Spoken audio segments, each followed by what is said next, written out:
বন্ধুরা আজকে আমি একটা খুব সুন্দর রেসিপি নিয়ে চলে এসেছি। ঝিঙে দিয়ে রেসিপি, ঝিঙে আর আলু দিয়ে মজাদার রেসিপি, নিরামিষ। এই রেসিপিটা যে একবার খাবে বারবার খেতে ইচ্ছা করবে।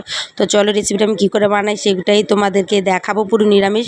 তখন আমি 3টে ঝিঙে নিয়ে নিয়েছি, খুব সুন্দর কচি কচি দেখে, একদম সমান একভাবে লম্বাভাবে ঝিঙে 3টে দেখো এভাবে ছাড়িয়ে নিয়েছি আমি। আর 2টো ছোটো ছোটো আলু নিয়েছি আমি। তো চলো এই আলুগুলো কেটে নিয়ে আসছি। দেখো কি সুন্দর কেটে নিয়েছি আমি সাইজ মতো, একদম পুরো কচি ঝিঙে নিতে হবে। দেখতে পাচ্ছ আমি কীরকম কচি ঝিঙে নিয়েছি। তারপরে দেখো এখানে আমি বেসন আর হলো কালো জিরে, হলুদ আর হলো লঙ্কার গুঁড়ো নিয়েছি।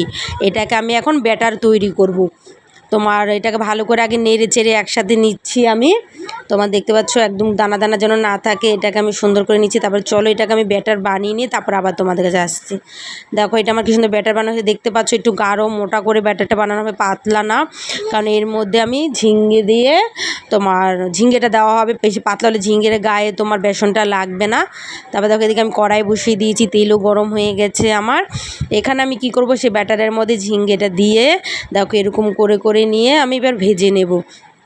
তোমার খুব সুন্দর করে ভেজে নিতে হবে। এই রেসিপিটা নিরামিষ, একবার খেলে তোমরা আরেকবারও খেতে ইচ্ছা করবে। তোমরা এবার বানিয়ে নিয়ে দেখো, খুবই ভালো লাগবে। এটা নিরামিষ একদম রেসিপি, এটা পেঁয়াজ রসুন দিয়ে একদম ভালো লাগবে না, পুরো নিরামিষভাবেই করতে হবে। অনেক সময় দেখবে ঘরে কিছু থাকে না, কী রান্না করবো, নিরামিষও কী রান্না করবো, সবসময় তো একই রকম খেতে ভালো লাগে না। একটু আলাদাভাবে আলাদা রান্না করলে দেখবে খেতে খুব ভালো লাগে। দেখো লাল হয়ে গেছে, এবার আমি এটাকে তুলে নেব আমি। তোমার যারাও ঝিঙে তোমরা খেতে চাও না, যে ঝিঙের ভিতরে জল জল প্যাচ প্যাচ বলে, তারাও তোমরা এই রেসিপিটা করে দেখতে পারো, খেতে খুব ভালো লাগবে, খুব স্বাদ লাগবে। দেখো আমি এবার ভেজে নিচ্ছি। চলো এবার এরকম করে নিয়ে পুরোটা, মানে যে কটা আমার আছে ঝিঙে, আমি পুরোটা ভেজে নিয়ে তারপরে আবার তোমাদের কাছে আমি আসি। চলো, নাহলে পুরোটা দেখাতে গেলে অনেক সময় লেগে যাবে। দেখো আমার সব ভাজা হয়ে গেছে, আমার ঝিঙে বেসনের সাথে নিয়ে লাল লাল করে খুব সুন্দর ভাজা হয়ে গেছে। এবার ওই তেলের মধ্যে আমি কি করব, যে আলুটা আমি সরু সরু করে কেটে রেখে দিয়েছিলাম, এই আলুটাকে ভালো করে লাল করে আমি ভেজে তুলবো। এটাকে আমি এখন খুব সুন্দর করে একটু লাল করেই ভেজে তুলবে, নাহলে সিদ্ধ হবে না। কারণ এটা বেশিক্ষণ না, একদম 5 মিনিটের মধ্যে আমার রেসিপিটা হয়ে যাবে। তারপর তো এখানে আমি মশলা বানিয়ে রেখেছি। এখানে আমি তোমার পোস্ত দিয়েছি, জিরে দিয়েছি, আর হলো তোমার চালমগজ, কাঁচা লঙ্কা আর একটা ছোট্ট টমেটো দিয়ে ওই মশলাটা আমি করে রেখেছি। আর একটু সর্ষে, মানে তোমার গরম জলে গুলিয়ে, একদম বেশি না, একদম সামান্য সর্ষে গুলিয়ে রেখে দিয়েছি। তারপর দেখো আমি ফোড়নে তো কালো জিরে দিয়ে দিয়েছিলাম, দেওয়ার পর আমি মশলাটা গ্রেভিটা আমি এখানে দিয়ে দিলাম। এবার কী করতে হবে, ভালো করে এটাকে আমি কষিয়ে নেবো। এটা আমি একে এখন দেখো আমার টকবক করে ফুটছে, তো আমি এটাকে ভালো করে কষিয়ে নেবো। তা পরিমাণ মতন একটু মিষ্টি দিয়ে দিলাম আমি, যে যেরকম মিষ্টি খাও তোমরা মিষ্টি খেলে দিতে পারো, না দিলে নাও, কিন্তু আমি একটু সামান্য দিয়েছি। তারপরে দেখো আমি আলুটা যে ভেজে তুলে রেখেছিলাম, সে আলুটাও আমি দিয়ে দিচ্ছি। এই মশলার সাথে আলুটাও কষিয়ে নেবো, আলুটাও সিদ্ধ হয়ে যাবে আমার।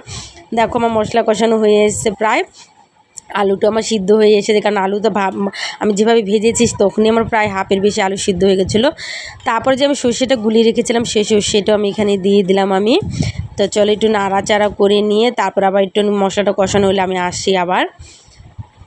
দেখো আমার মশলা টকবক করে ফুটছে, মশলা কষানো হয়ে গেছে। তারপরে মশলা ধোয়া বাটিটায় তোমার জলটা যে ছিল, সেই জলটাই আমি দিয়ে দিলাম এখানে। আমি বেশি একদম পাতলা করব না, আমি এটা একটু গায়ে মাখা হবে। দেখো জলটা মানে ফুটছে ঝোলটা।